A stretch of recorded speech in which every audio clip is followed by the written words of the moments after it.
listen, you have no idea. There is like a line of like 60 riders from Zomato and Swiggy standing below. Insane. An outlet. Like, Bangalore is the ice cream capital of India. She's sitting randomly getting like her haircut done, and somebody's like, "Are you the one who came on Shark?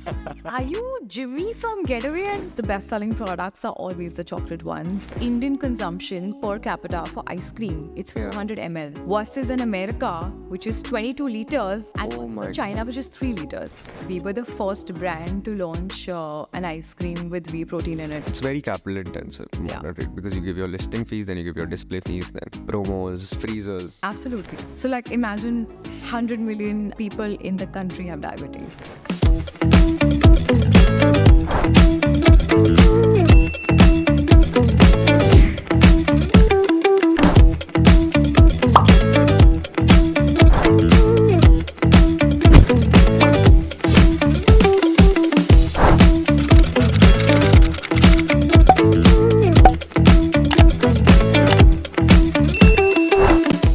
Hey guys, namaskar. Welcome to another episode of Scene Kya Hai. On this episode, I have with me Pashmi Shah, who is one of the co-founders of Getaway. आपने इनको 2 साल पहले Shark Tank पे देखा होगा, and now we have them on our podcast. So first of all, thank you so much for coming. Thanks so much, Akhil, for having me. So we'll start by understanding your journey in the last 2 years, and then get into the details of your business and the industry that you're in. So first, tell me how was it like the last 2 years? कैसे थे since Shark Tank happened? How has been the journey? So honestly, we started back in 2019, and that's when the idea of doing something of our own came. We had our mother do the recipe and finally launched Getaway. When we aired on Shark Tank, we were not prepared for what was about to come.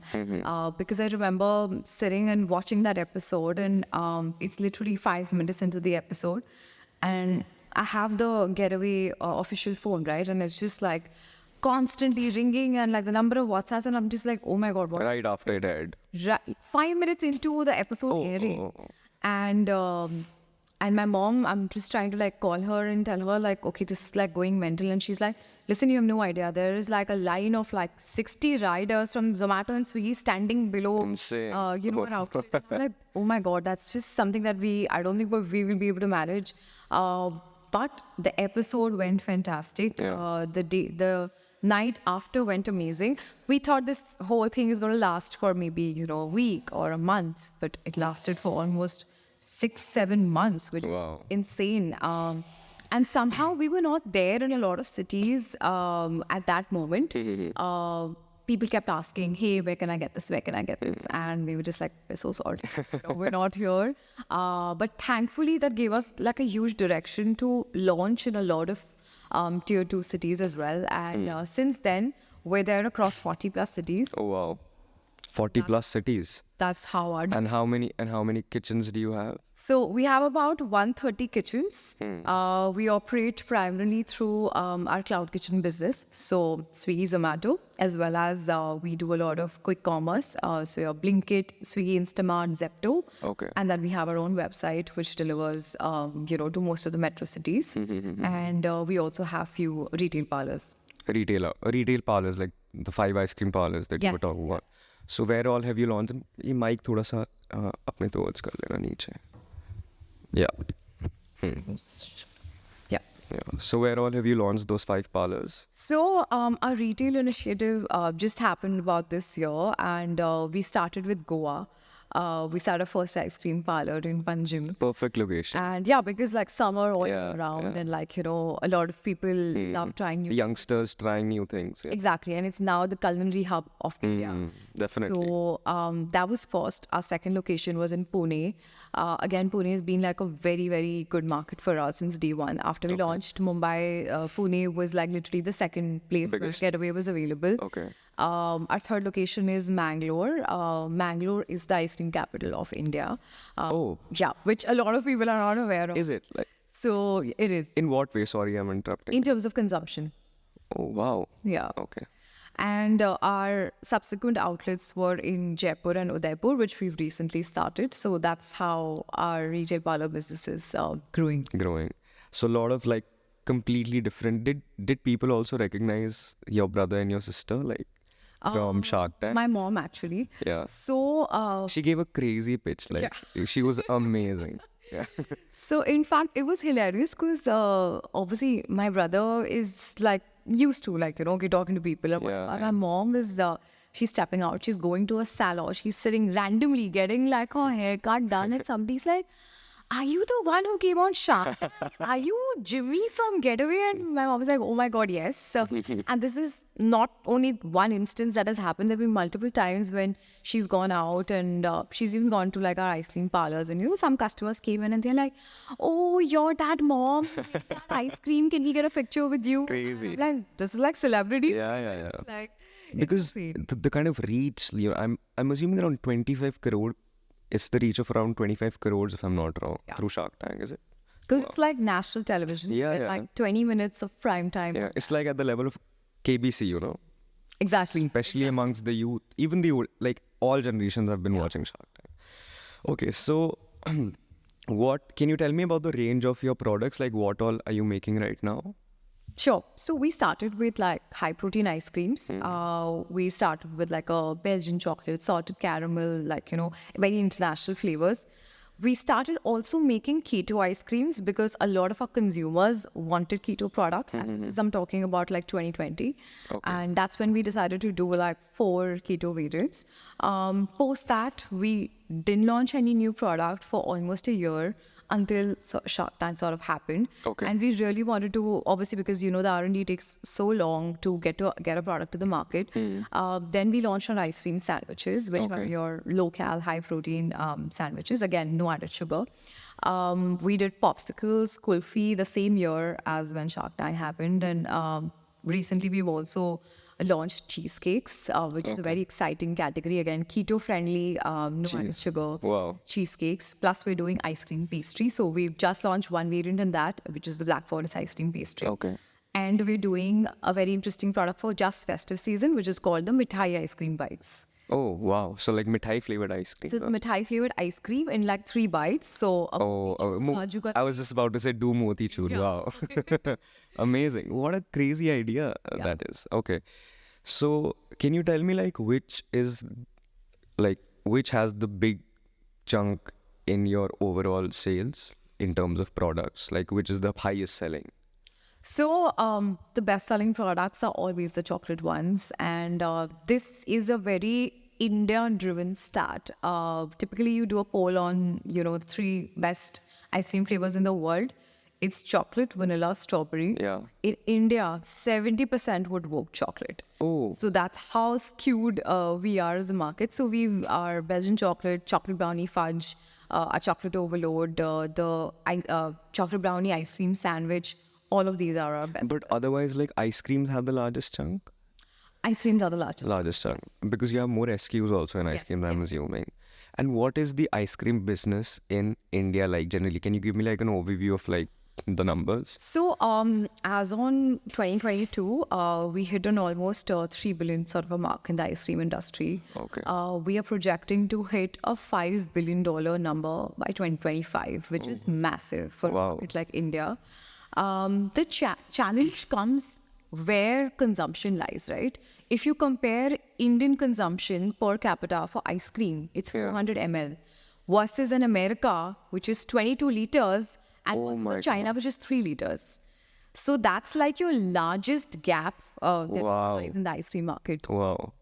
Such a big gap just between India and the US. And that's a huge opportunity. I feel like there are so many brands. Of course, we've been born and raised eating, all sorts of ice creams. And then now there is this whole range of artisanal ice cream. Definitely. Especially in the last 5 years, like everything has changed. Yeah.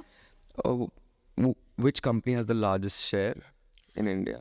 So definitely it's HUL, which takes away with the quality. Quality walls. Okay. Obviously have more. So these two are neck to neck, of course. Badilal? I would say Amul, but then Amul also has a large, like the dairy business is so big, right? So for ice creams, it's like just these 3. Vadilal comes 4th after that. So who do you guys compete with? Like, you're not competing with these three? So You have a different target market. Yeah. Or you have a very... Tell me about the price point of your product. It is an expensive product. How do you sell it? Like, give me some marketing. So absolutely, the idea was not to compete as such with the biggies, but also to give consumers an option that, hey, you have something that is healthy, which has X number of grams of protein. It has no added sugar. So the idea is for people to make a switch from eating your traditional ice creams to eating healthier ice creams. Okay. In terms of price points, we are priced at, our starting price point is an 85 rupee price point. The high protein variant, of course, it's a 135 price point. When we launched, and of course, over the period of whatever our business has been functioning, people have asked us like, why is your ice cream priced higher than regular products? Reason being, one, we add whey protein to our ice cream, Which is expensive. which is an expensive ingredient. And two, we don't add sugar. Sugar is the cheapest substitute. Yeah. You could just add sugar and bring that cost down to like a considerable level. But that's something that was going against what we were building as a brand. Okay. So these two ingredients primarily take away a large chunk of what the cost comprises of. The other thing being that we use a lot of ingredients that are sourced, organically. For example, the coffee that we use in our ice cream is sourced from the estates in Chikmagalur. We use cocoa that's sourced from Belgium. Oh, wow. We used milk that is sourced from organic dairy farms in Maharashtra. So a lot of our ingredients are also very real. We don't add a lot of, we actually don't add at all any flavor of sorts. So how do you sell it to consumers? Like, what is... Honestly, the first idea that comes to consumers, like, okay, I'm gonna try this ice cream out. The second thought that comes to them is, इसमें sugar नहीं है तो ये मीठा होगा? Like, that's the most obvious question that comes.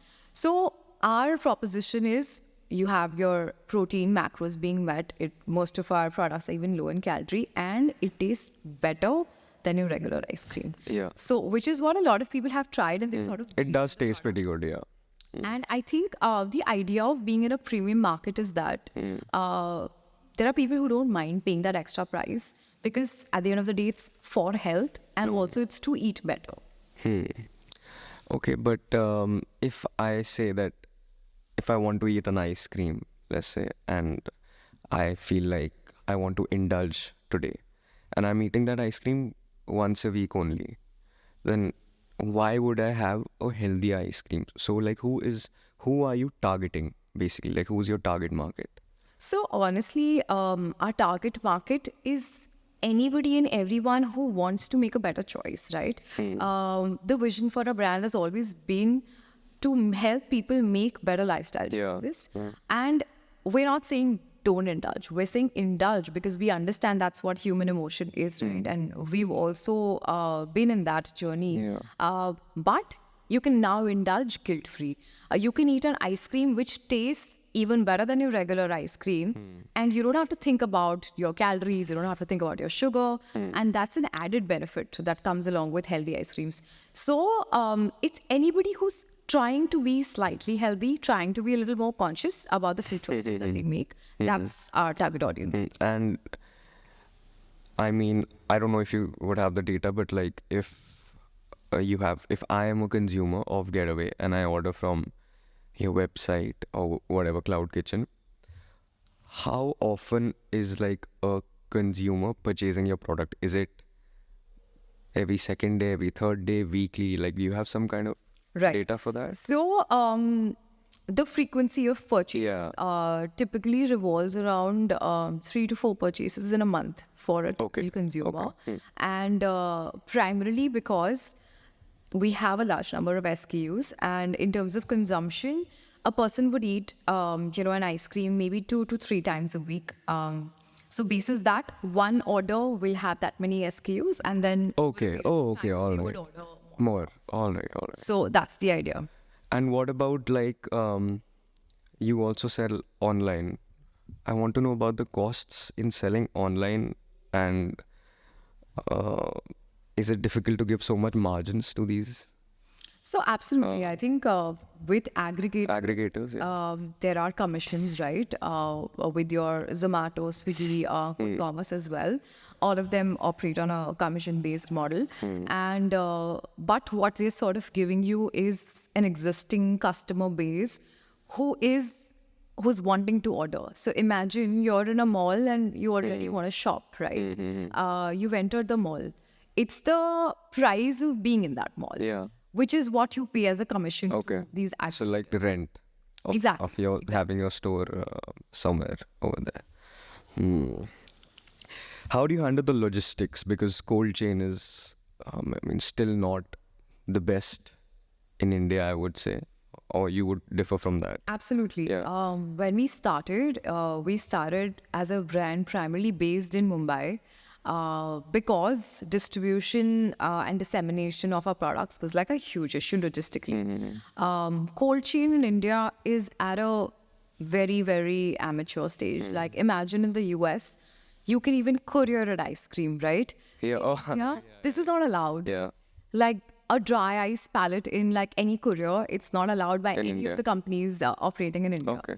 So that is like a huge challenge. But over a period of time, what we built is we started doing a lot more hyper-local deliveries. We started spreading from like a Mumbai to Pune to Goa. Then we started with Delhi, started doing Gurgaon, Noida, Ghaziabad, all of these locations. Slowly, we built an ecosystem where we could connect from like, an A to B point and were able to manage the logistics of things.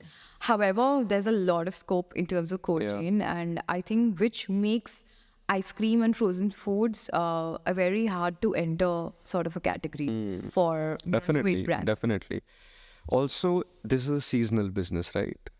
Absolutely. So like what months are your main months and what months are your off months? So a large chunk of our business is driven from the West.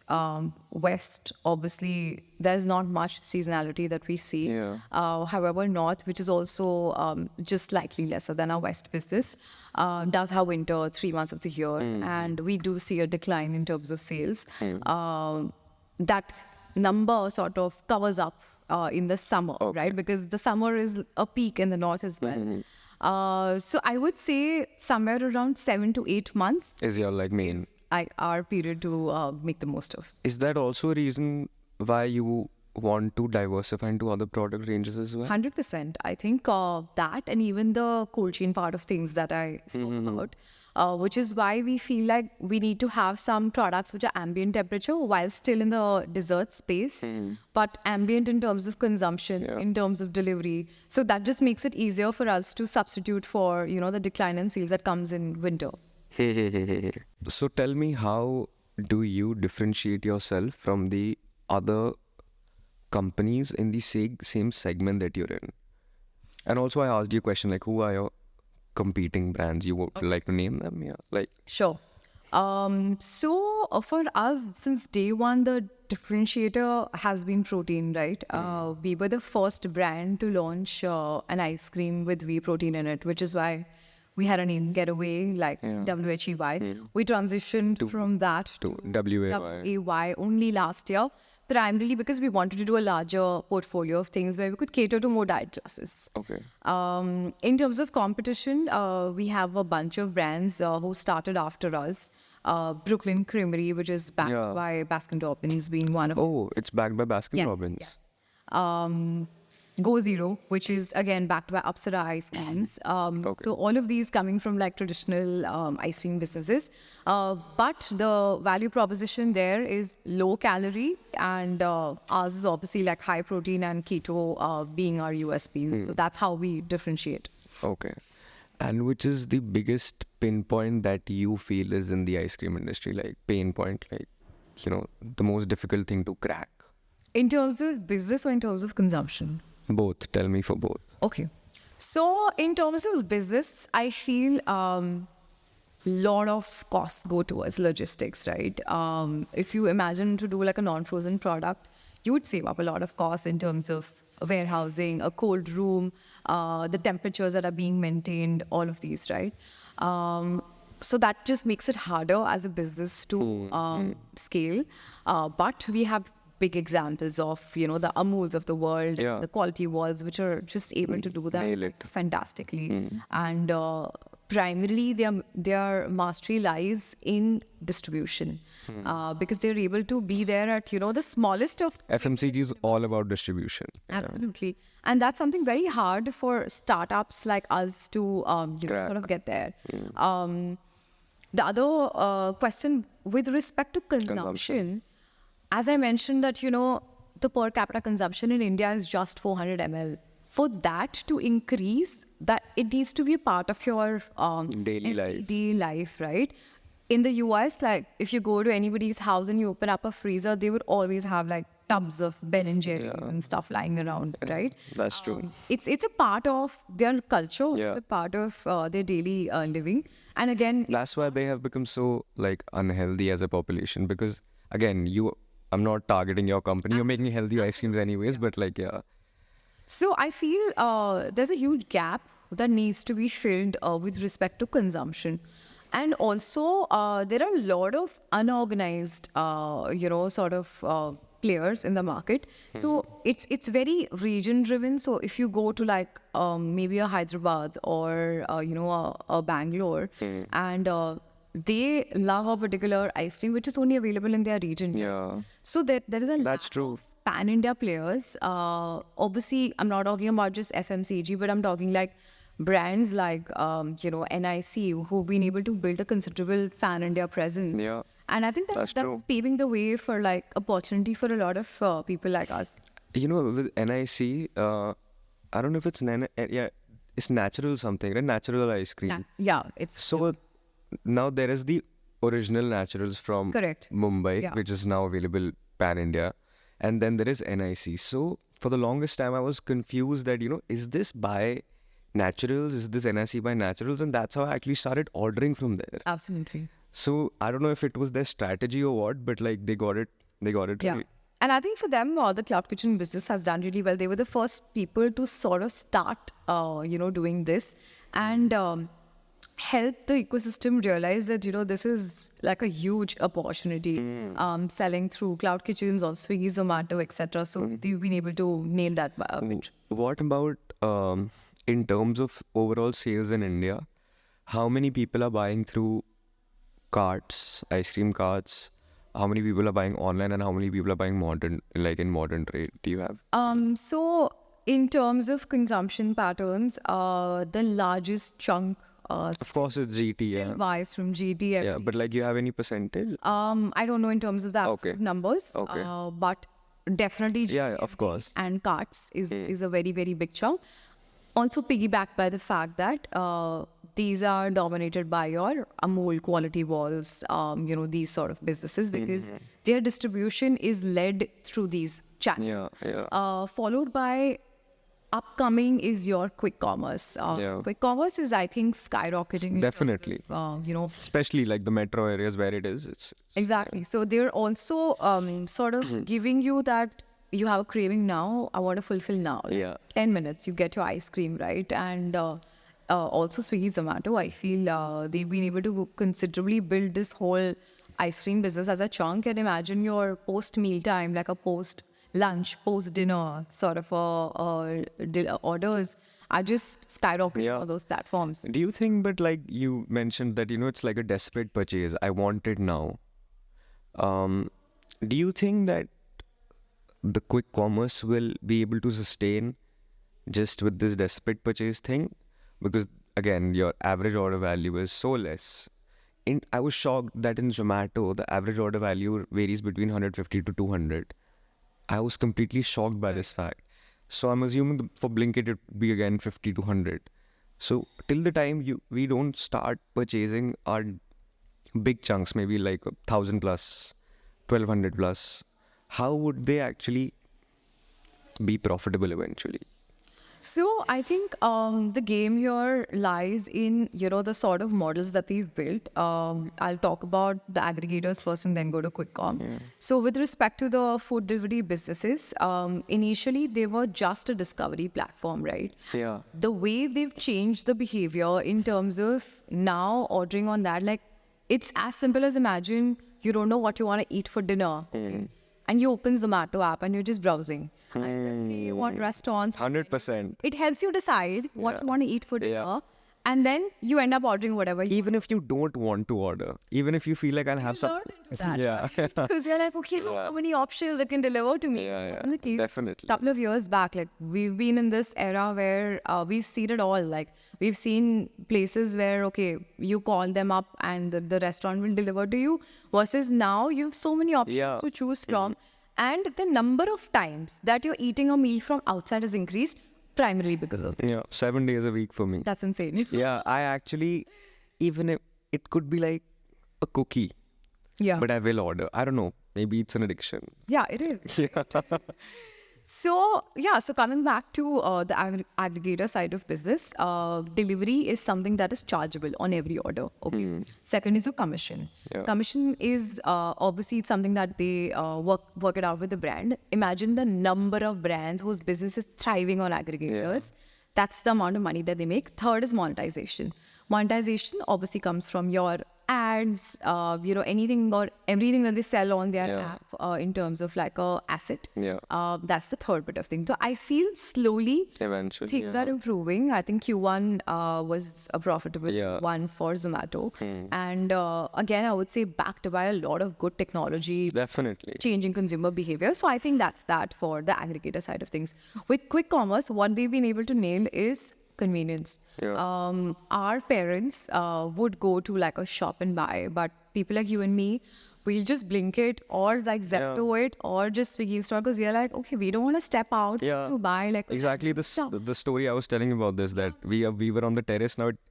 We were all lazy. It would take us more time to decide, go down, get that bottle of water, come back on the terrace. You rather just blink it and tell the guy कि आप ऊपर आके दे दो और वो 6 minute में आ भी जाता है. And I think it's the ease of things, right? Like imagine Rakhi being like a festival where you go to the market, you buy your puja thali and all that, and now you're just like, okay, I can just blink it and I don't need to go anywhere. Chargers. I literally ordered a C-type cable last night on Blinkit. Yeah. It came in 8-9 minutes. So I think it's just about convenience, and of course they also charge a delivery fee on every order. Yeah. Not a single delivery is free. In cases Zomato, of course, the old users are free, right? So with that, I think the convenience being met is the most important metric, and it's here to grow. Okay. About modern trade. How big are you guys on modern trade? Like, honestly, we started with modern trade. We are still present in Nature's Basket across multiple outlets. And we thought we wanted to do the FMCG route and, go all heavy on modern trade. Soon, what we realized is the customer that's, actually buying from these places, there are a lot more customers than the ones who walk in over there. So imagine the number of users that are on your food aggregators or on a quick commerce, which exceeds the number of people who walk into a retail store. definitely. So slowly we pivoted our model towards more aggregator driven and we realized that, okay, we are a more digital native brand and that's how we want to sort of build our business.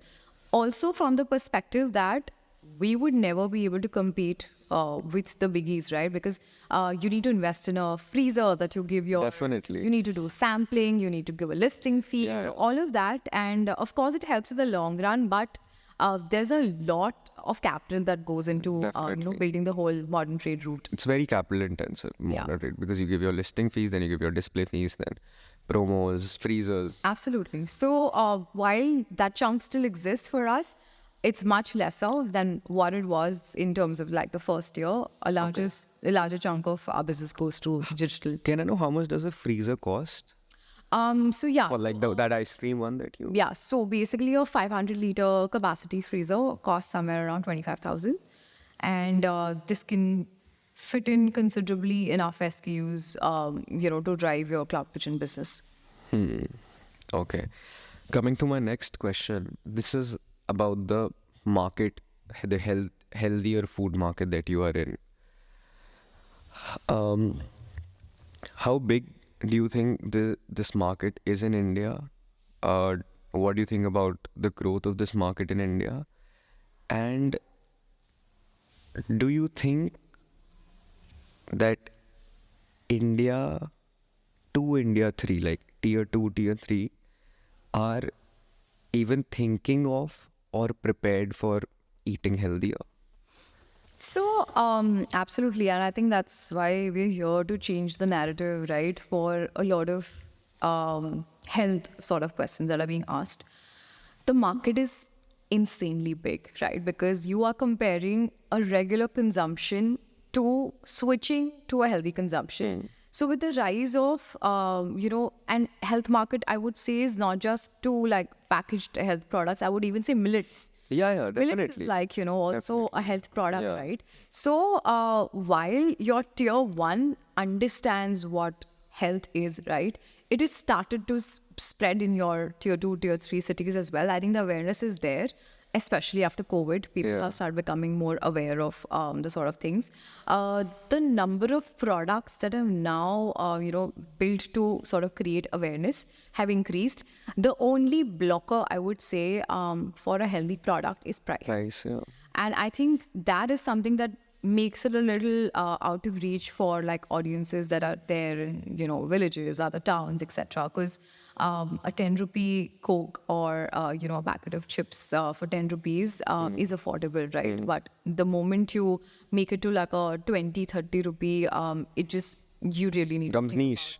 At 30, it starts becoming niche. so that's not catering to any mass audiences.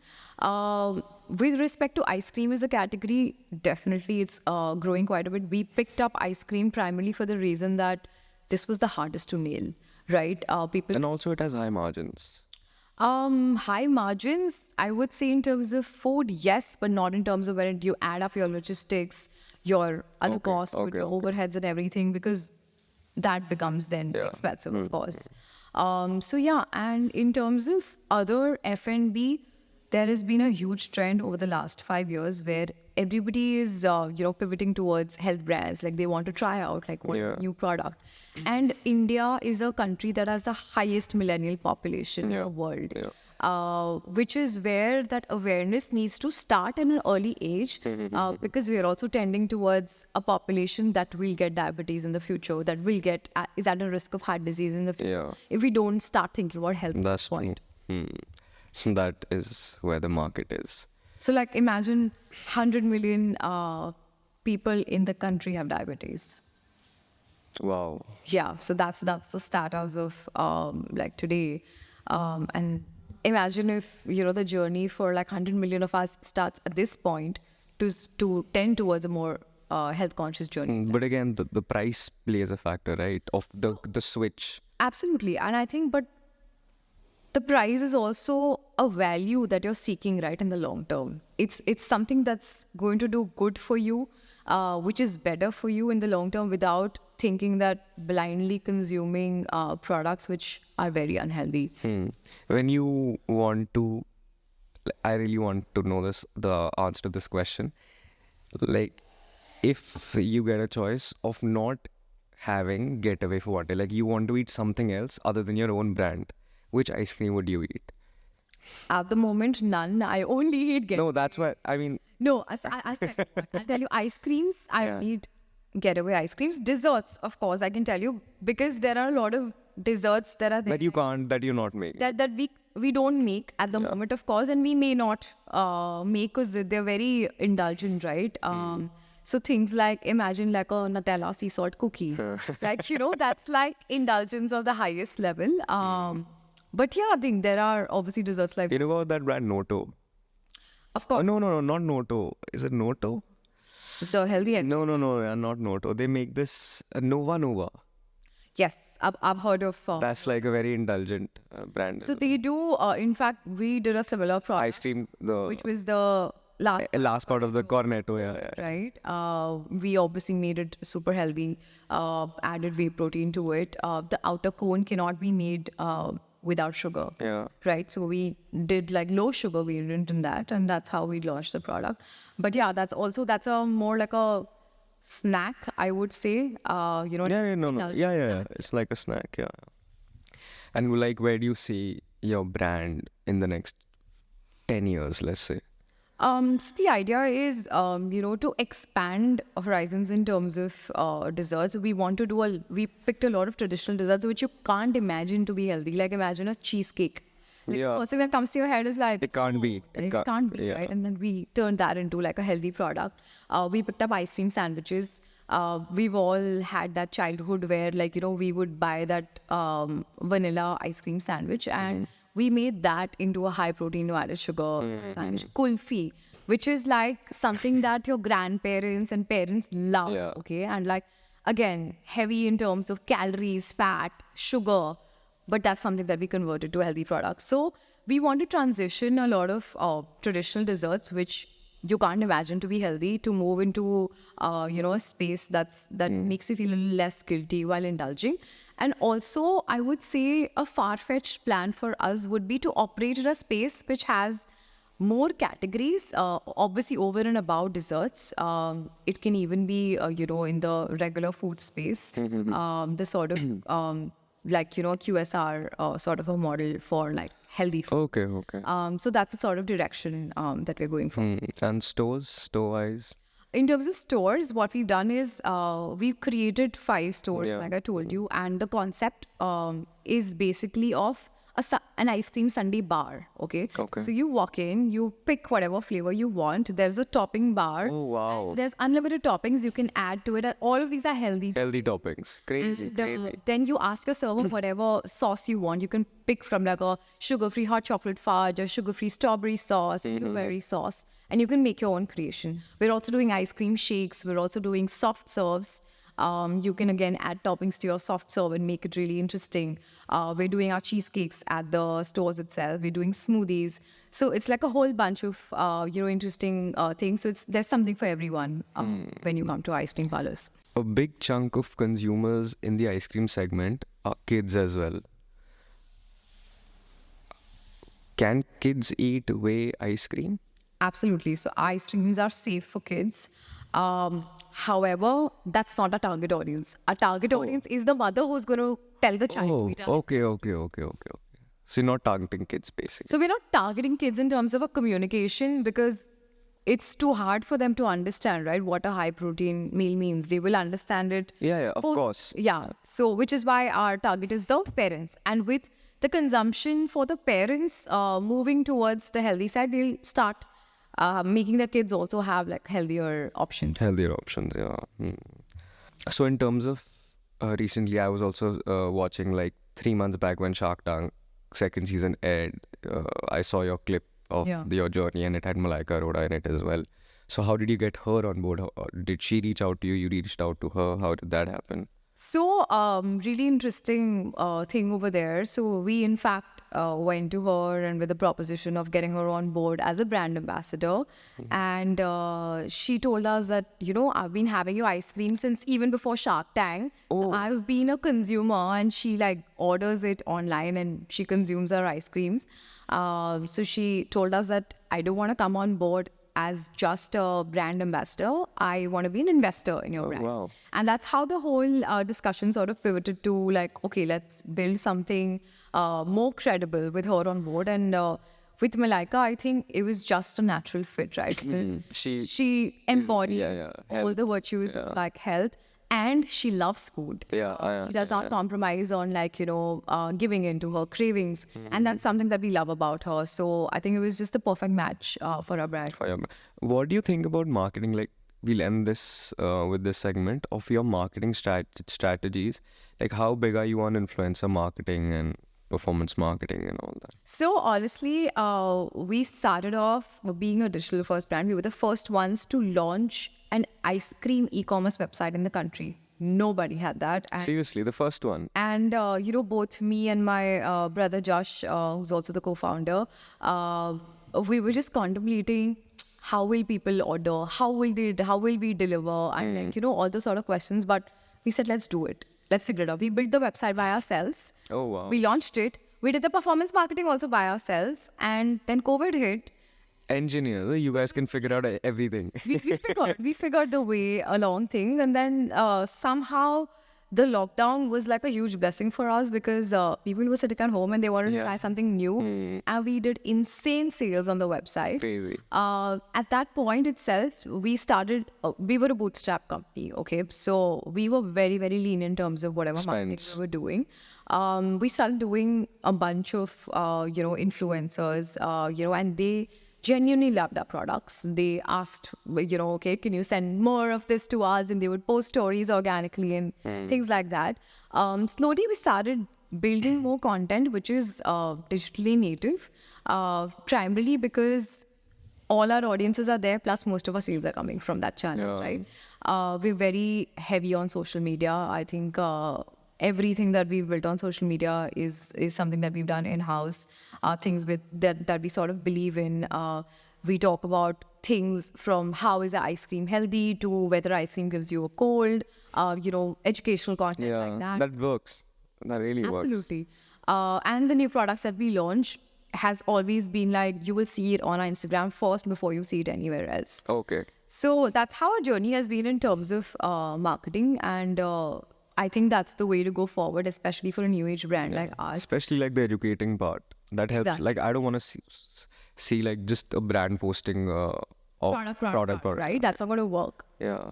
So, and of course, we've also been working with a lot of our partners, and by partners, I mean like your aggregators and all, to co-produce content. Oh, wow. Which will work on, both our Both the ends. And I think that works as a strategy for us. We're not a brand that has a lot of budget to do ATL. So that's something that we've thought that, okay, this is something that we're going to park aside. Of course. And we don't believe that print will work for us. No. Right? So It that's has a different something that we've not even thought about. But we do a lot of BTL activations as well. We do pop-ups in gyms. We do pop-ups in colleges. We do a lot of, permanent counters in corporate offices.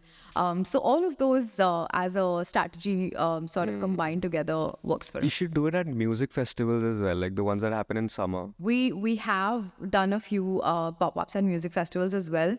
The only challenge there is people want to drink alcohol. And they do not want to be heavy That is true. You mentioned your brother. Like, do you guys have fights while working? Your brother, your mom? Yeah. I think that's a part of... Is it also easier because you're family to like deal with those fights? See, I would say it's definitely easy because it's family, right? Kahan jaoge? You understand each other so well that, and that helps you, marry all the pieces of the business also together. Because everyone has their own forte. Like, I had the marketing, branding, and the packaging piece of the business. My brother heads the business and the finance side of the business. My mom heads the operations and the production. So everyone has their own forte. Of course, we fight. Of course, we argue. And, it's really hard because sometimes we need to think that, they don't realize, people in our office that, these guys are like fighting like siblings and they need to stop at this point. But I think it just comes with the way we've built it. But also then the result happens faster. The result happens. Okay. Last question. What have been your biggest learnings in the last 4 years of your journey? Like the biggest that you would like to tell to other entrepreneurs who are maybe starting out? Or I think the biggest learning has been that take the risk, right?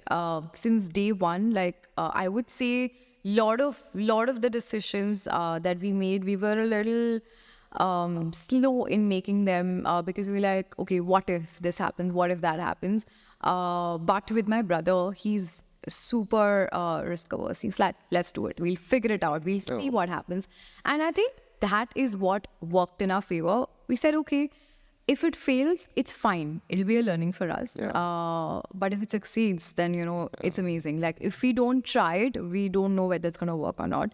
So that was one that was like taking the risk and just going for it. The second, obviously, has got to do with consistency. I think, and a lot of people, talk about it.